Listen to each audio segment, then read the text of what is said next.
দমদম লোকসভা কেন্দ্রে এবার ত্রিমুখী লড়াই দেখবে মানুষ, বলেন দমদম লোকসভা কেন্দ্রের বিজেপি প্রার্থী শিলভদ্র দত্ত।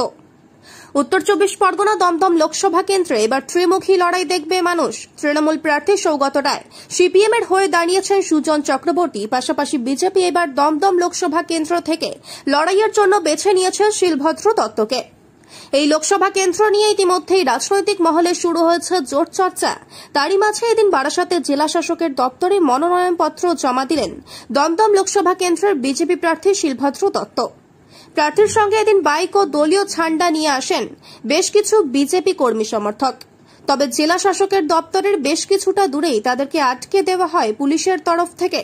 সেখান থেকে নেমে পায়ে হেঁটে জেলা শাসকের দপ্তরে এসে নমিনেশন জমা দেন দমদম লোকসভা কেন্দ্রের বিজেপি প্রার্থী। দমদম কেন্দ্রের অন্যান্য প্রার্থীদের প্রসঙ্গে এদিন বলতে গিয়ে শিলভদ্র দত্ত জানান, এখানকার সাংসদ রবিনা ট্যান্ডনের সঙ্গে নাচ করে, সুইমিং পুলে হাফ প্যান্ট পরে সাঁতার কাটে, সংসদ ও বিধায়ক মিলে মঞ্চে নাচে। ফলে এই কেন্দ্র সত্যিই রঙিন। অপদার্থদের সরানোর জন্য মানুষ তৈরি হচ্ছে। বারবার দমদম কেন্দ্রের মানুষ পরিবর্তন করেছে বিভিন্ন সময়, তবে এবারও পরিবর্তন হবে। প্রার্থী হিসেবে দাঁড়ানোটা বড় নয়, এবার ভারতবর্ষে মোদি ঝড় চলছে, তাই দমদম কেন্দ্রেও তার বাইরে নয়। এদিন দমদম কেন্দ্র থেকে নমিনেশন জমা দিতে এসে যথেষ্টই আত্মবিশ্বাসী দেখালো বিজেপি প্রার্থী শিলভদ্র দত্তকে। কার সাহস আছে ওয়েটিংয়ে চলে যাবার? তাই এগুলো পুরোটা এগুলো মেনে নিতে হয়। এগুলো নিয়ে লড়াই করতে নেই, এগুলোর কোনো ব্যাপার নয়। আমরা নিয়ম মেনেই আসবো, কারণ এই সমস্ত বেনিয়মকেই থাপ্পড় মেরে সরিয়ে দেওয়ার জন্য সন্দেশখালীর মতন সারা বাংলা যাচ্ছে।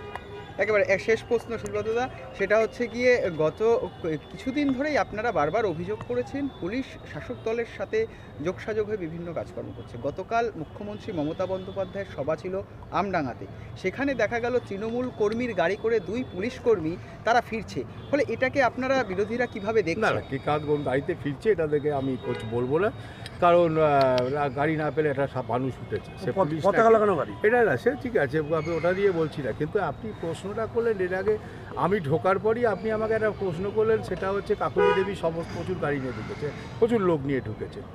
তা এটাই তো প্রমাণ করছে, আপনিই তো আমাকে জানিয়ে দিলেন যে আইনে মানে সরকারি দলের জন্য এক আইন, উল্টো দিকের দলের জন্য এক আইন, এটাই বাংলার পুলিশ করছে।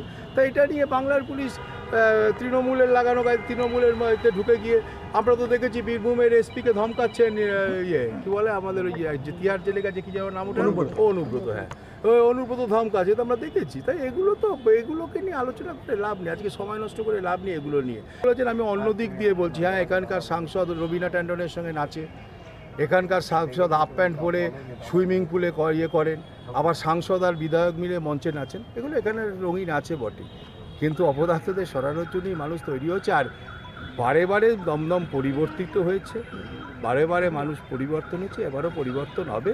এটা নিয়ে ভাবার কিছু নেই। আর কে দাঁড়িয়েছে, কে কি করছে, বড় কথা না। উত্তর 24 পরগনা বারাসাত থেকে রাজু দাসের সাথে নিশীথ দাসের report, TV20 Bangla. Thank you. পশ্চিমবঙ্গ সরকার অনুমোদিত স্বাস্থ্যসাথী মান্যতাপ্রাপ্ত রোগী পরিষেবার বিশ্বস্ত প্রতিষ্ঠান দামোদর হেলথ কেয়ার। এখানে রয়েছে 24 ঘন্টা এমার্জেন্সি সার্ভিস, ডাক্তার chamber, semi modular OT, orthopaedic surgery, প্রসূতি ও গাইনি বিভাগ, general surgery, ENT surgery, uro surgery, micro বা ল্যাপ্রোস্কোপিক সার্জারি, মেডিসিন বিভাগ, upcoming ICU, dialysis, advance physiotherapy, diagnostic centre, pharmacy, 24x7 lift ও অ্যাম্বুলেন্স পরিষেবা, মেডিকেল ইন্স্যুরেন্স। আমাদের ঠিকানা মিল মোড়, কোতুলপুর, বাঁকুড়া। মোবাইল নাম্বার 9475240280 অথবা 9475240290 অথবা 9647180100।